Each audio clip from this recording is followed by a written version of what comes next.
Saludos, ingeniero. Voy a darles una breve explicación de lo que sería el proyecto final de energías renovables, lo que es el diseño fotovoltaico alternativas de ahorro de energía para un hogar. En primera plana vemos acá el índice con los objetivos, el objetivo general y el objetivo específico, también como los alcances, antecedentes, etcétera, que gradualmente iremos viendo al momento de explicar. Como objetivo general tenemos diseñar un sistema fotovoltaico para el consumo de un hogar, seleccionar los tipos de conductores desde el punto de vista económico para una instalación de gran consumo, realizar un estudio comparativo entre las inversiones iniciales y el coste por las pérdidas de mantenimiento y otros. Esto con el fin de eh, ver cuánto es el gasto total y junto con el mantenimiento al momento de instalar los paneles solares. También seleccionar la distribución de lámparas necesarias para los ambientes propuestos. En objetivos específicos tenemos hacer estudios al ambiente donde se va a realizar el sistema fotovoltaico. En este caso sería en el hogar. Utilizar el método de balanceo energético para llegar a nuestros datos calculados con fórmulas que usted nos ha proporcionado y realizando los ejercicios vamos a poder obtener los datos. También investigar y analizar la característica de los materiales que se van a utilizar en el sistema fotovoltaico, ya que nos va a dar una visión más amplia de todos los precios de todo lo que se va a invertir al momento de instalar un sistema fotovoltaico y si es o no rentable. Bueno, en el alcance del proyecto es importante saber cuánto es el consumo de un hogar. En este caso, como ejemplo, le tomo a uno donde vivan muchas personas y la demanda de energía es considerable. Por ello se debe realizar un estudio de toda la corriente consumida para luego investigar las HPS, que serían las horas sol pico, y así poder calcular el número de paneles que se van a necesitar, más el número de baterías y el regulador y el inversor, con lo que se va a trabajar. Además de poder decidir también el grado de inclinación con el que deben estar nuestros paneles, porque recordemos que el sol no es la misma radiación en, no es la misma radiación en la mañana cuando recién está amaneciendo al mediodía cuando es la hora sol pico, y hay momentos en donde la radiación aumenta. Por eso es necesario saber a qué grado de inclinación van a estar nuestros paneles. Por otro lado, también tenemos que saber determinar los aspectos que representen pérdidas o sobreconsumos innecesarios en lo que es la energía eléctrica, de los conductores, ya sea lámparas, electrodomésticos, etc. Por eso es imprescindible realizar una evaluación periódica de los consumos energéticos. Y esto con el fin de identificar y corregir aquellos aspectos técnicos que afecten dichos consumos, adaptándoles a las tecnologías más actuales, en el sentido de que, como vemos ahora, el Internet nos ayuda bastante, y entonces las casas inteligentes entran en ese rol. Bueno, para hacer un poco más corto también el video, acá vemos los antecedentes, ¿no? El primer tema, los altos niveles de radiación solar en Arequipa, que llegan desde los 15 hasta los 19 puntos. Sin embargo, el máximo permitible por la OMS sería de 11 puntos, entonces como vemos la radiación solar en Arequipa es bastante, por lo cual aprovechar este recurso natural por medio de paneles solares es una buena opción, viéndolo en el sentido de preservar nuestro medio ambiente. Entonces, por estas fechas, el sistema de meteorología e hidrología CENAMI, el Servicio Nacional, presenta un nivel de radiación de 14 a 16 puntos en fechas de verano que son enero y febrero, donde la radiación llega hasta los 19 puntos. Investigando también hay unos trabajos e investigaciones que otras personas hicieron. El trabajo sería modelo de auditoría energética para reducir el consumo de energía eléctrica en Senati Piura, donde el investigador Julio Alberto presenta una propuesta en su investigación donde disminuyen el consumo de energía, en el que finalmente no solo reducen los costos operativos, sino contribuyen a la disminución de contaminación ambiental, en donde hay muchas variables de estudio, ¿no? La variable independiente y la variable dependiente, en el cual hubo una recopilación de todos los datos de los consumidores en el edificio, así como la zona electrotecnia de la residencia. Y entonces, gracias a ello, pudieron plantear acciones y propuestas de ahorro mediante indicaciones de consumo energético, lo cual estaría muy bien. En el marco teórico tenemos la eficiencia energética, que puede definirse como la optimización del consumo energético para alcanzar unos niveles determinados de confort y ahorro, obviamente. Pasando el marco teórico, para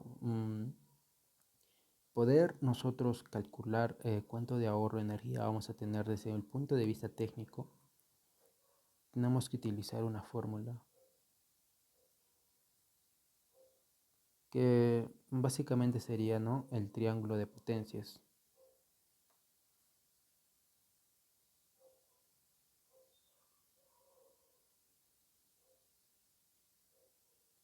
donde sería el factor de potencia es igual a la potencia sobre la energía activa y el coseno de phi sobre la potencia de la energía reactiva.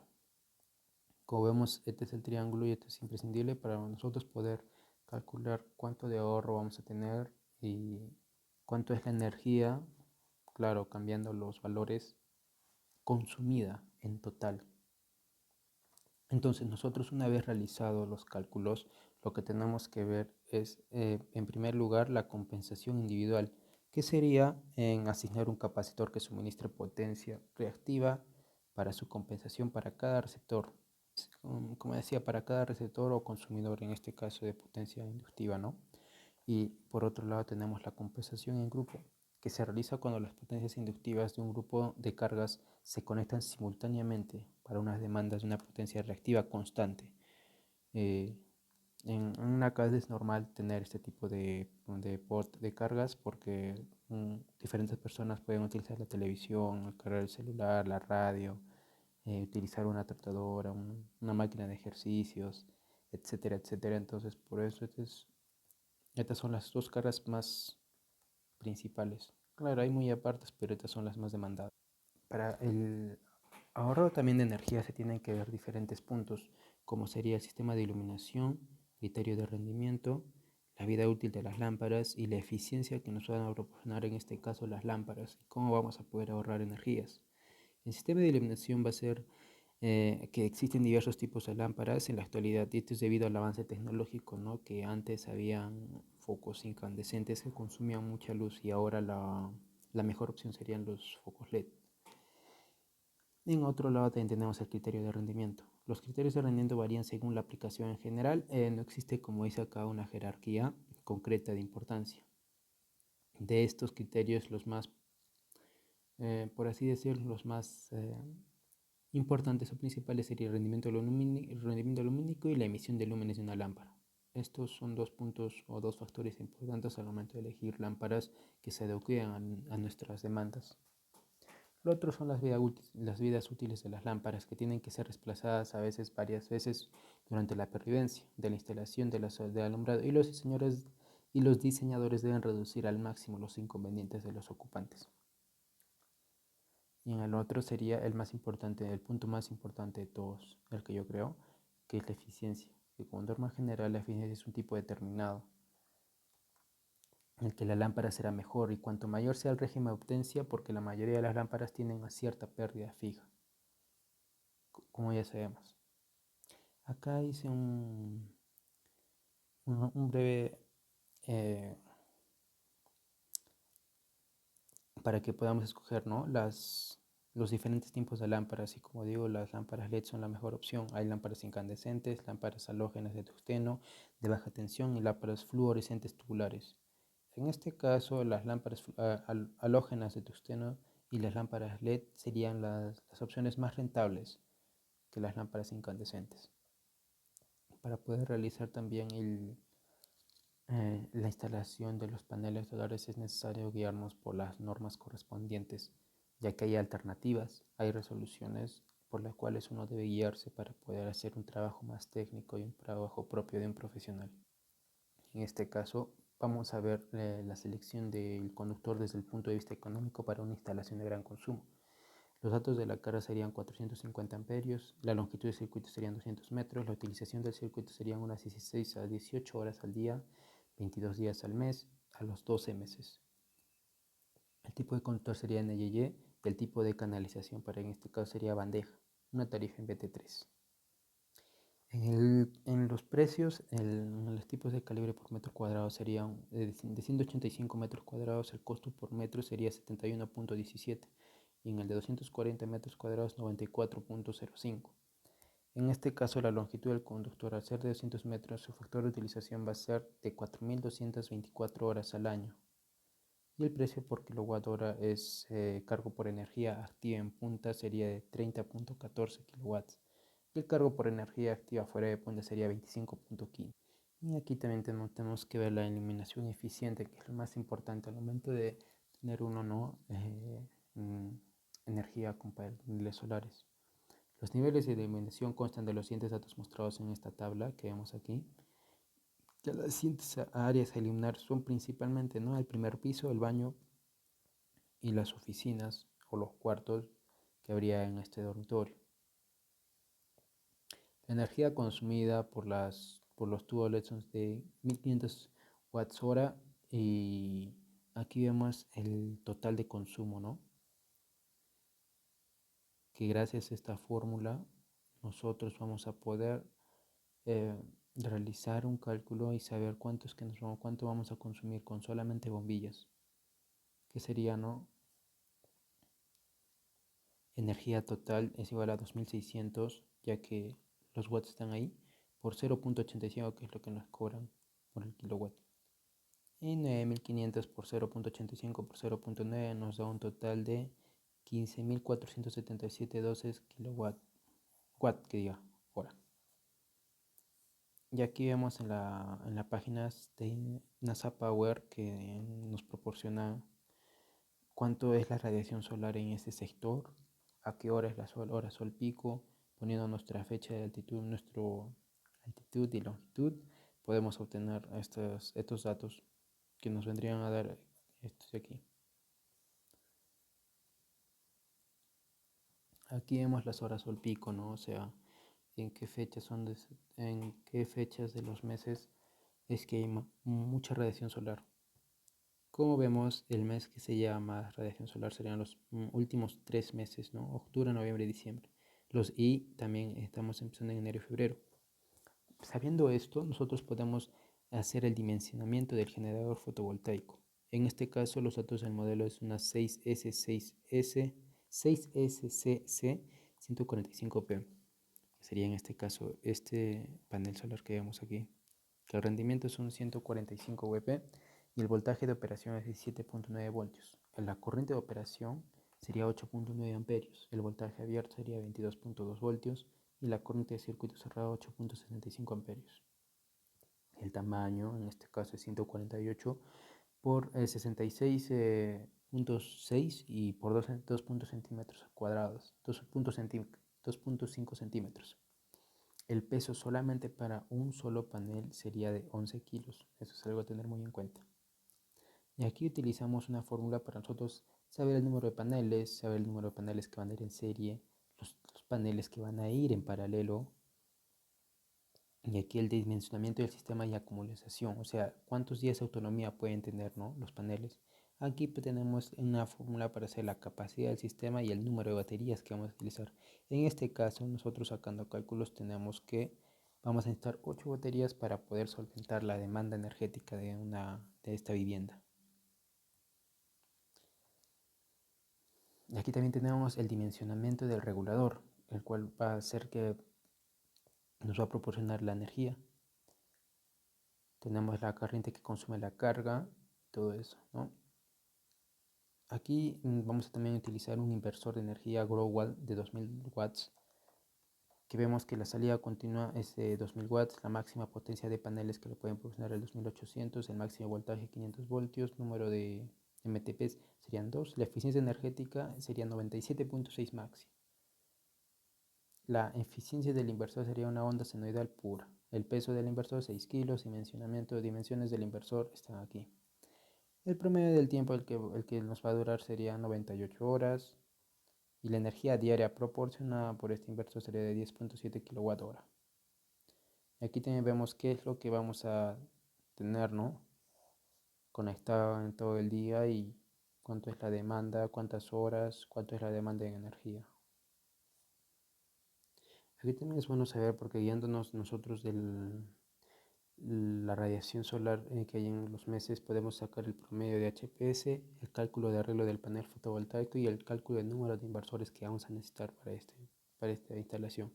En este caso vamos a necesitar 7 módulos a 5.79, 2 a 0 a 8.09, un módulo y un inversor de 2 kW de 2000 watts. Entonces, ¿qué es lo que sacamos de todo esto? Que en el sistema aislado la energía es limpia e inagotable, ¿no? Claro, obviamente. En el sistema, y aunque el coste de los paneles solares es alto, la amortización de este proyecto se dará con los años. O sea que la energía, lo que vamos a gastar al momento de instalar los paneles solares es una inversión a largo plazo. Porque como sabemos, hay todo tipo de paneles y todo tipo de motores, inversores o todo lo que vamos a necesitar. La hora de mano también tiene que ser calificada. Y no solamente es instalar los paneles solares y se acaba. También tenemos que ver muchos puntos en el cual sería mantenimiento. Y el mantenimiento que según investigué debería hacerse trimestralmente cada 3 meses como mínimo y como máximo ya pues es dependiendo, ¿no? El uso. Entonces, claro, esos son los puntos en desventaja quizá de los paneles solares, pero por otro lado la vida útil de instalación fotovoltaica te ayuda a ahorrar miles de soles al año, lo cual se considera una instalación más que un gasto, ¿no? El bajo coste de los mantenimientos de los paneles solares podría verse así, pero hay muchos factores que para poder nosotros saber cuál es el precio real del mantenimiento. Esta tecnología no produce ruido. Los paneles fotovoltaicos resisten casi cualquier tipo de condición climática. El sistema conectado a la red aprovechando la energía que proveniente del sol mediante módulos fotovoltaicos. Bueno, acá hice un modelo de alternativas de ahorro de energía, ¿no?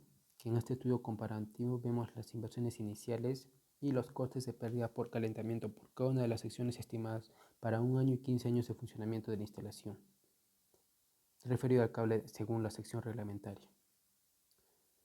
Vemos todos los datos, vemos en qué vamos a utilizar o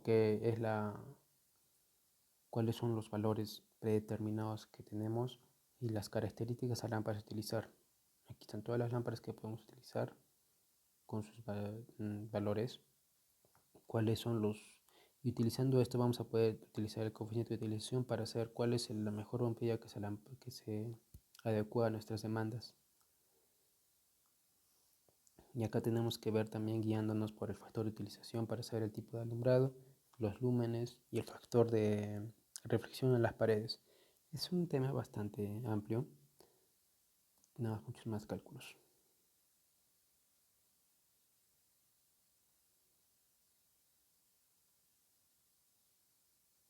Entonces, recomendaciones. Como último punto, tendría realizar capacitaciones al personal con la finalidad de incentivar un uso racional en la energía y concientizar sobre los posibles ahorros energéticos y económicos que se pueden obtener con un simple gesto de apagar una lámpara que no sea necesario, ¿no? Durante el día, como desconectar la computadora, el fridge, desconectar la computadora, la radio, dejar los cargadores de los celulares desconectados y no dejarlos conectados siempre. Y así vamos a tener unos ahorros, ¿no? en nuestro hogar. Hacer uso de motores eléctricos de alta eficiencia refleja un ahorro económico como un uso eficiente de energía eléctrica de manera considerable. Debemos también tener en cuenta que aquellos factores que impliquen el funcionamiento correcto de los procesos de producción para no tener una cantidad de pérdidas considerables en este caso por las corrientes de trabajo, factor de potencia, IFA y los porcentajes de carga, que en este caso los factores a considerar para disminuir las pérdidas y mejoras del proceso productivo, así se hace un uso eficiente de lo que es energía eléctrica.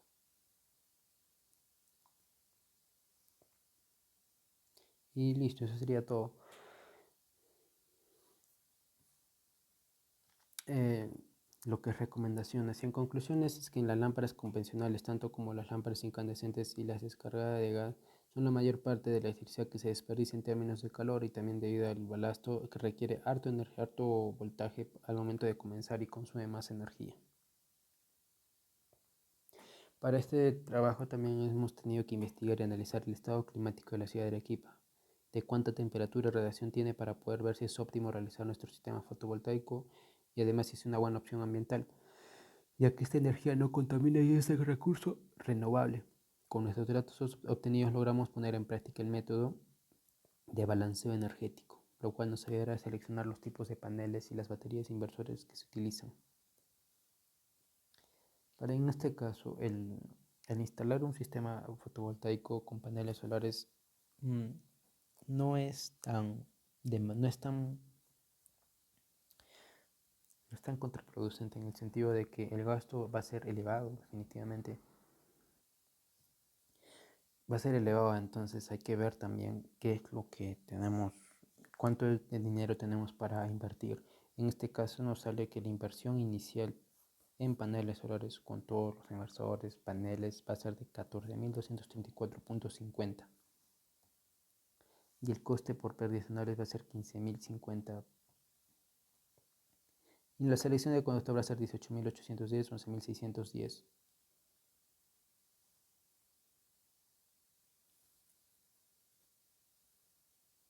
Entonces, el ahorro para mí, como vemos aquí, un estudio comparativo para un año va a ser que 815 soles vamos a ahorrar, luego para 3 años 2.400 y así gradualmente, ¿no?